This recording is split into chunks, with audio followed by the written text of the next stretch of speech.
Sekali lagi mohon maaf, saya baru sampai di IC. Tadi dalam perjalanan ternyata ramai juga jalanan gitu ya, macet juga, nggak disangka. Akhirnya baru nyampe barusan. Anak-anak sekalian, saya sudah baca dari tugas kemarin. Sebenarnya kan konsepnya begini, tugas yang saya berikan kemarin di pertanyaan nomor 1 itu latar belakang latar belakang konflik Syiah dengan Sunni. Nah, itu sebenarnya kita ingin menginvestigasi gitu ya. Jadi dalam kajian sejarah itu tahap pertama itu sebaiknya melakukan investigasi. Nah, kita melakukan investigasi dulu. Misalnya tadi dengan pertanyaan apa latar belakang yang menyebabkan munculnya Syiah dan Sunni. Persoalan-persoalan apa yang membuat mereka berkonflik gitu ya. Nah, dalam investigasi itu kita melakukan pencarian sumber informasi. Kita mencari sumber informasinya dari berbagai sumber referensi, dari berbagai pendapat para sejarawan itu kita kumpulkan. Nah, akhirnya kita menjadi tahu, oh menurut A seperti ini, menurut B seperti ini, menurut sumber C seperti ini. Nah, setelah itu kita masuk ke pertanyaan yang kedua, diuraikan pengalaman orang gitu ya, atau pengalaman manusia selama ini dalam menyelesaikan konflik, dalam menyelesaikan perbedaan konflik gitu ya, itu memakai metode apa gitu ya, pakai tahapan-tahapan apa.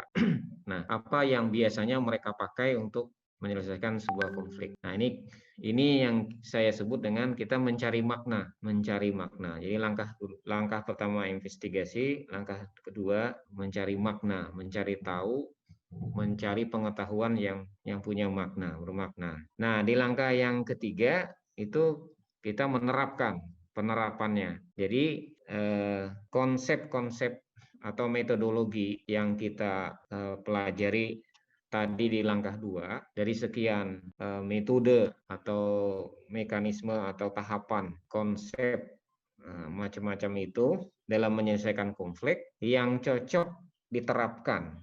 Yang cocok diterapkan untuk menyelesaikan konflik Syiah dan Sunni ini seperti apa? Nah, tentu menurut kita masing-masing. Nah, itu yang pertanyaan ketiga. Pertanyaan ketiga. Nah, jadi itu langkah-langkahnya dan saya sudah baca tugas-tugas kalian dan alhamdulillah bagus-bagus gitu ya. Nah, yang belum mengumpulkan silakan tetap saya tunggu terus dan walaupun waktunya lewat gitu ya, tentu nanti apresiasinya beda dengan yang tepat waktu. Oke, mohon jangan ada yang tidak mengumpulkan gitu ya. Nah, dalam kesempatan ini supaya terjadi sharing pengetahuan, apa yang misalnya Fatur Rahman tulis, Cerah tulis, Andin, misalnya Alia, Gilang, gitu ya.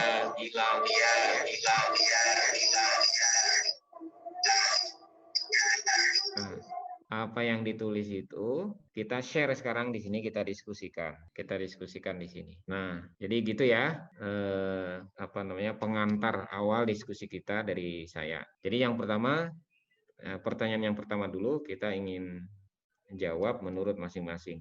Apa latar belakang munculnya Syiah dan Sunni?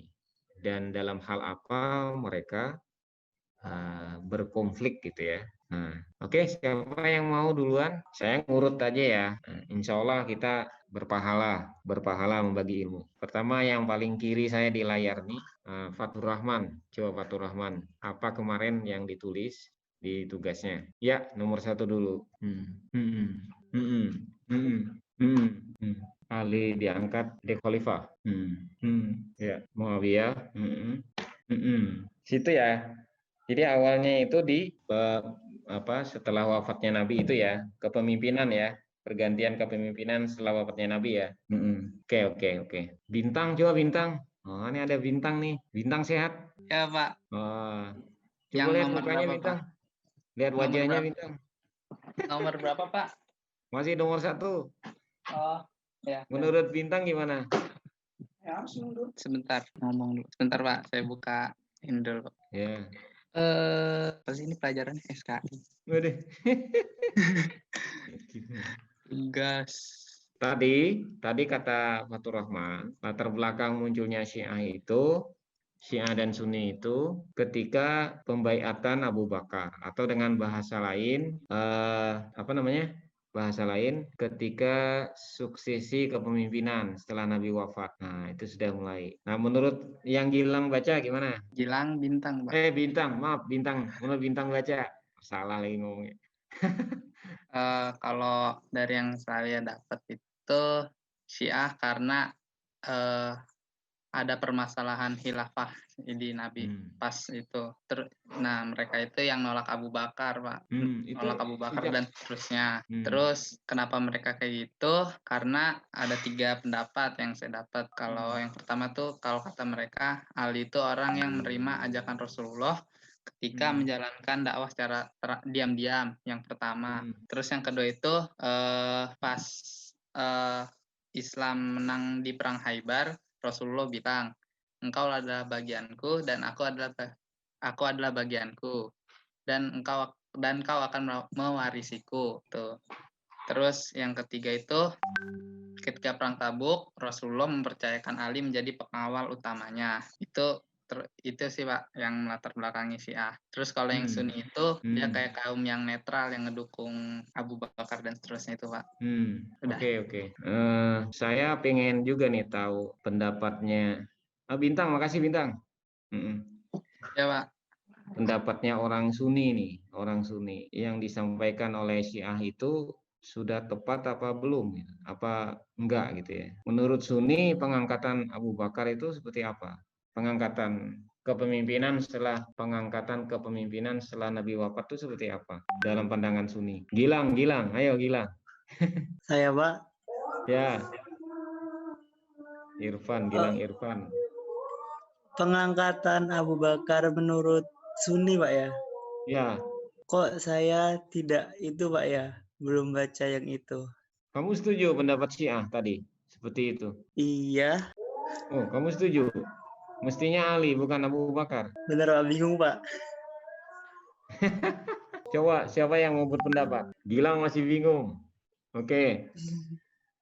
Cerah. Coba cerah. Kalau menurut yang aku baca, jadi kalau pengangkatan menurut Sunni itu jadi dilakukannya secara musyawarah. Jadi kan kalau yang kalau misalnya Ahlul Bait itu bilangnya kalau misalnya penerusnya Nabi Muhammad itu harus sesuai keturunan Nabi kan, Pak. Terus kalau misalnya menurut yang Sunni itu bilangnya kalau misalnya harus dilakukannya secara musyawarah gitu, makanya terpilihnya Abu Bakar. Iya gitu. Nah, sekarang menurut pendapat kita dari berbagai literatur itu, nah, menurut pendapat kita nih, kalau boleh kita berpendapat, seperti apa cerah memandang itu?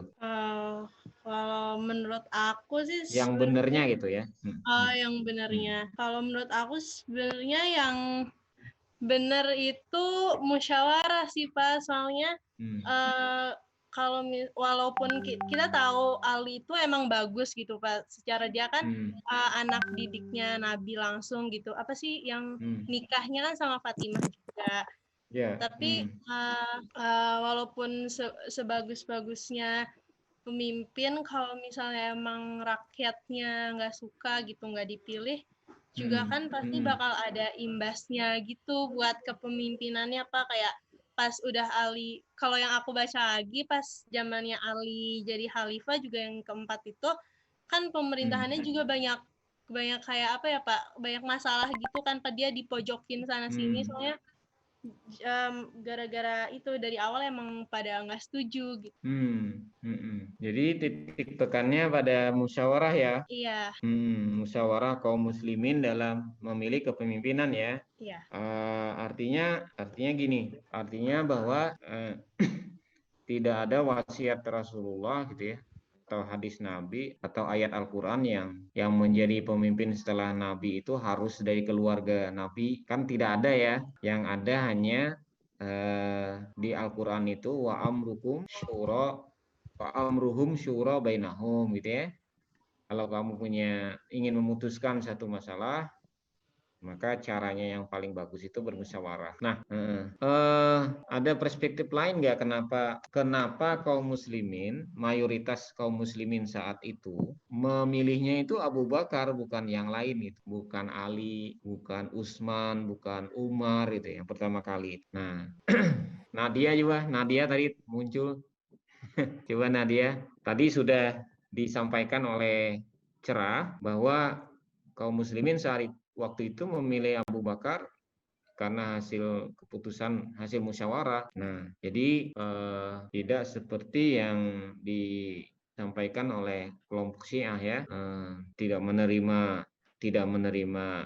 kepemimpinan Abu Bakar. Kaum muslimin saat itu menerima, mereka mayoritas menerima. Nah, kira-kira apalagi pertimbangan, katakanlah Nadia itu waktu itu hidup di zaman itu gitu, di masa itu. Nah, dia memilih Abu Bakar, tidak memilih yang lain itu kenapa? Kira-kira ya. Kira-kira kalau kita ngikuti logika kaum muslimin saat itu, kenapa mereka secara aklamasi memilih Abu Bakar gitu, bukan yang lain? Silakan Nadia. Halo Nadia.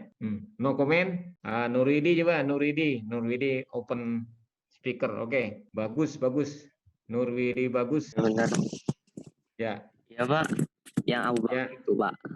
Pendapatnya gimana pendapatnya? Karena menurut aku kan Abu Bakar kan dia udah dapat gelar asidik. Jadi dan beliau juga itu kan sahabat terdekat dari Nabi Muhammad. Jadi ya beliau emang cocok gitu untuk dijadikan seorang khalifah berikutnya gitu.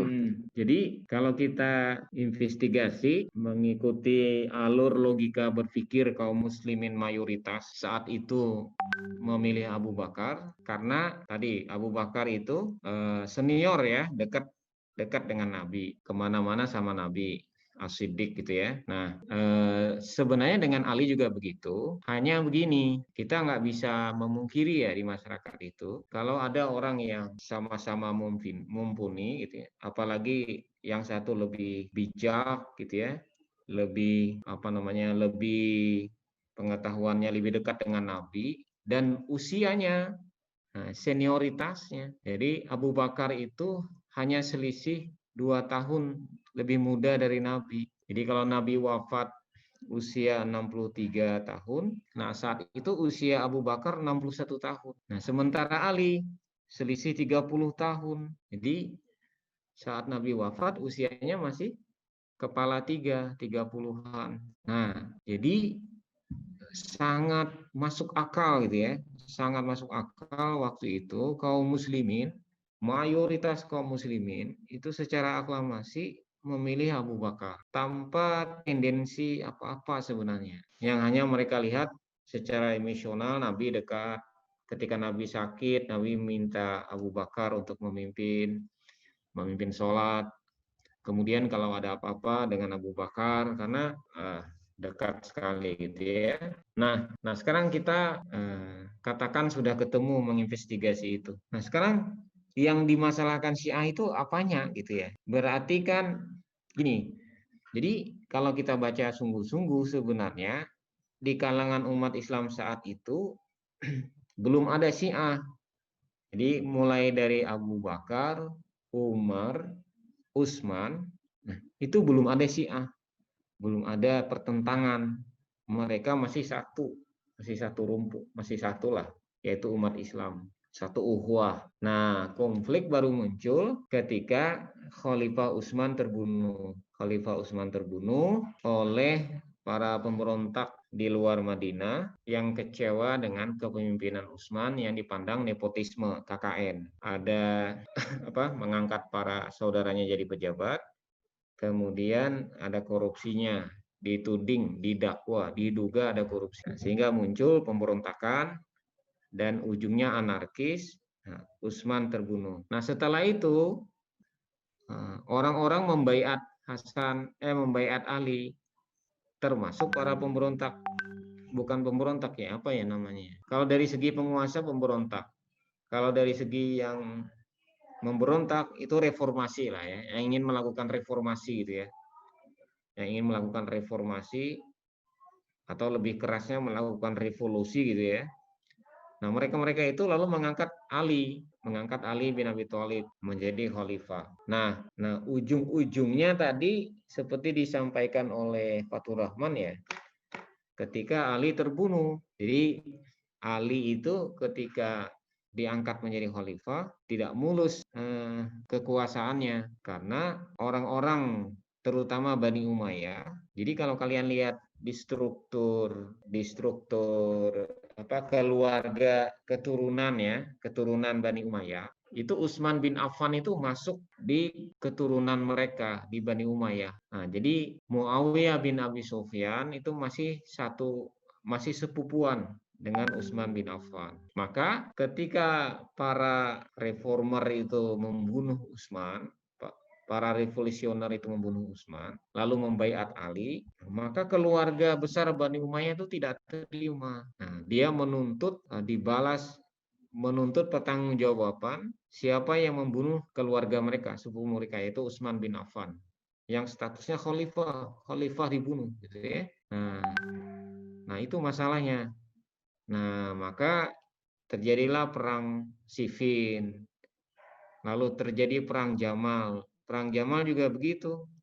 Tolhah, Zubair, dan Aisyah juga menuntut ke Ali pertanggungjawaban supaya menangkap orang-orang atau otak di belakang siapa yang membunuh Utsman. Nah, ini masuk ke ranah politik itu.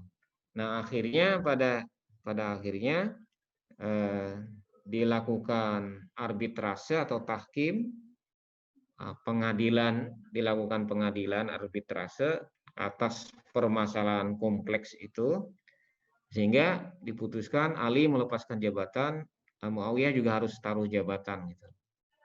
Nanti biar diadakan dilakukan pemilihan ulang siapa yang berhak menjadi khalifah. Karena diangkatnya Ali jadi khalifah juga itu dipandang cacat juga, karena yang ngangkat tuh para pemberontak gitu ya. Nah setelah itu kalah Alinya, dalam diplomasi itu kalah, akhirnya Muawiyah yang berkuasa. Nah, Ali terbunuh oleh kelompok dia sendiri. Jadi orang-orang yang kecewa dari barisan dia, dari kelompok dia, itu keluar, yang disebut dengan Khawarij. Orang-orang yang keluar dari barisan Ali, kecewa, kemudian mereka yang merencanakan pembunuhan Ali dan Muawiyah. Dan pada akhirnya mereka lah yang membunuh Ali bin Abi Thalib. Nah, sejak itu muncul terus tuh friksi. Muncul itu pertentangan antara Syiah dan Sunni. Jadi Syiah itu artinya Syi'i itu artinya pengikut, simpatisan. Nah, kalau bahasa sekarang tuh simpatisan. Syi'i itu simpatisan. Syiah Ali, simpatisan Ali. Nah, jadi kita ketemu sekarang persoalannya. Berarti persoalan sebenarnya apa sih? Nah, persoalan sebenarnya adalah persaingan politik, gitu ya. Persaingan politik, perseteruan politik antara pencinta simpatisan Ali, Syiah Ali, simpatisan Ali, dan yang berkuasa waktu itu. Nah, waktu itu mulai Bani Umayyah. Nah, akhirnya merembet naik ke atas. Nah, mereka juga marah dengan Abu Bakar. Mestinya dari dulu Ali itu naik. Nah, padahal mungkin Ali juga nggak mikir begitu. Pengikutnya aja nih, simpatisan. Ya, sekitar 100 tahun. Kan Abu Bakar memerintah 2 tahun, Umar 10 tahun, Utsman 12 tahun, Ali 6 tahun. Nah, jadi sekitar 30 tahun, setelah 30 tahun muncul konflik itu setelah wafatnya Nabi. Nah, maka kita punya satu temuan. Jadi sebenarnya konflik Syiah Sunni itu adalah masalah politik, masalah siapa yang memimpin umat. Nah, maka sampai hari ini ada 2 konsep kepemimpinan yang berbeda. Kalau dari Syiah, mereka menggunakan sistem imamiyah. Jadi mereka itu punya 12 imam yang terkenal. Nah, di kalangan Ahlus Sunnah wal Jamaah, Nah, kita menyebutnya khalifah. Jadi kita menyebut sistemnya khalifah. Jadi kalau di kalangan Sunni itu kepemimpinan itu dipimpin oleh khalifah, dipimpin oleh khalifah. Apa bedanya khalifah dengan imam? Nah, kalau di Syiah, imam itu dia khusus memimpin di bidang keagamaan. Nah, kalau di bidang pemerintahan dia sendiri. Seperti di Iran sekarang, nah, pemimpin Syiahnya itu, imamnya itu adalah Imam Khomeini itu. Nah, presidennya bisa ganti-ganti, boleh. Presidennya bisa ganti-ganti. Tapi kalau di Sunni itu pemimpin agama dengan pemimpin pemerintahan itu menyatu, menjadi satu. Misalnya Muawiyah menjadi khalifah, ya dia sekalian. Dia juga pemimpin, dianggap pemimpin agama, sekalian pemimpin, dia kepala negara gitu ya, sekalian kepemimpinan umat di tangan khalifah. Walaupun nanti dia membentuk mufti ya, dia membentuk qadhi. Qadhi itu para hukama, para ahli hukum Islam, para ulama yang bertugas nanti mengeluarkan fatwa-fatwa. Nah, tapi kekuasaan tertinggi di tangan khalifah, seluruh urusan, entah itu agama, sosial, politik, budaya, semua di tangan khalifah. Nah, tapi kalau di Syiah, imam itu khusus mengurusi masalah pemimpin spiritual keagamaan, masalah keagamaan. Nah, sedangkan kepemimpinan politik itu dijabat oleh presiden gitu ya. Kalau di mereka di Iran tuh presiden Iran. Oke. Nah, jadi kalau gitu, nah satu lagi pertanyaan saya pada anak-anak ini masih diinvestigasi ya kita. Kenapa pengikut Syiah itu simpatisan Ali, Syiatu Ali itu, simpatisan Ali itu kenapa kebanyakan kok orang Iran gitu ya, orang Persia? Ada yang tahu nggak? Ada yang pernah baca nggak? Kok bukan orang Arab, bukan orang-orang di daerah Uni Emirat atau di Arab Saudi gitu ya.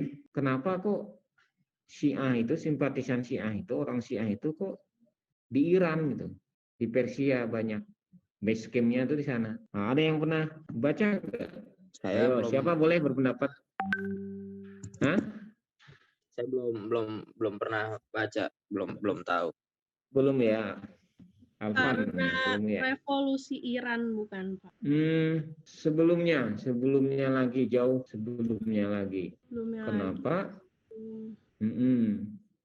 Masih di masa-masa awal juga. Nah, jadi gini, kalau kita cari sumber-sumbernya ya, ternyata Husain bin Ali, Husain anaknya Ali itu, dia punya istri dari keturunan Raja Persia. Dan ketika Ali bin Abi Thalib itu berkonflik dengan orang Madinah, ya, berkonflik dengan Damaskus, dengan Bani Umayyah, Ali itu sempat memindah ibu kota ke Kufah. Kufah itu Irak, tetangganya Iran, dekat sekali sama Iran.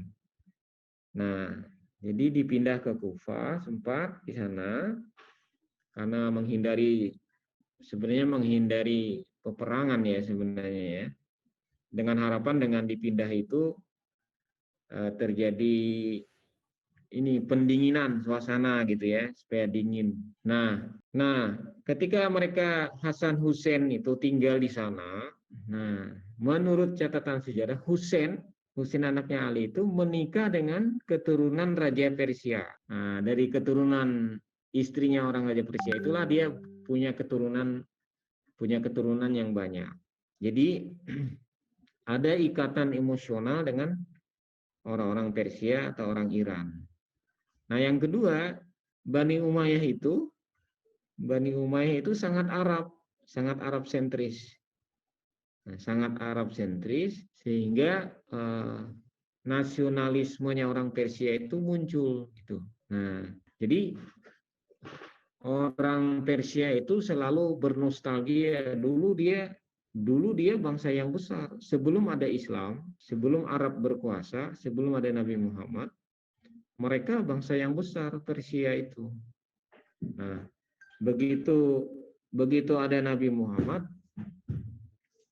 Islam mulai membesar, lalu diteruskan di zaman Umar, di zaman Umar bin Khattab itu menaklukkan Persia, wilayah-wilayah Persia itu habis ditaklukkan oleh Arab, Islam. Nah, maka nanti kalian akan tahu siapa yang membunuh Umar. Nah, yang membunuh Umar itu Abu Lu'lu'ah, dia orang Persia. Orang Persia yang sakit hati negerinya ditaklukkan. Jadi nasionalisme Persianya muncul. Nah, jadi kalau gitu banyak masalahnya ya, banyak tambahan-tambahannya. Konflik Syiah dengan Sunni. Sunni itu semacam representasi dari Arab. Nah, Syiah itu representasi dari Persia secara nasionalisme kebangsaan. Nah, yang kedua secara politik. Nah, secara politik Persia, Iran itu mendukung karena ada ikatan emosional dengan cucunya Nabi. Maka cucunya Nabi dari Ali bin Abi Thalib, maka dia mendukung kepemimpinan Ali. Sementara Arab, Ahlus Sunnah wal Jamaah mengikuti apa yang memang sebenarnya terjadi, yang diinginkan mayoritas kaum muslimin saat itu. Mengalir saja memang begitu ya. Kata cerah tadi karena musyawarahnya mereka gitu. Mereka memang memilihnya secara musyawarah aklamasi seperti itu.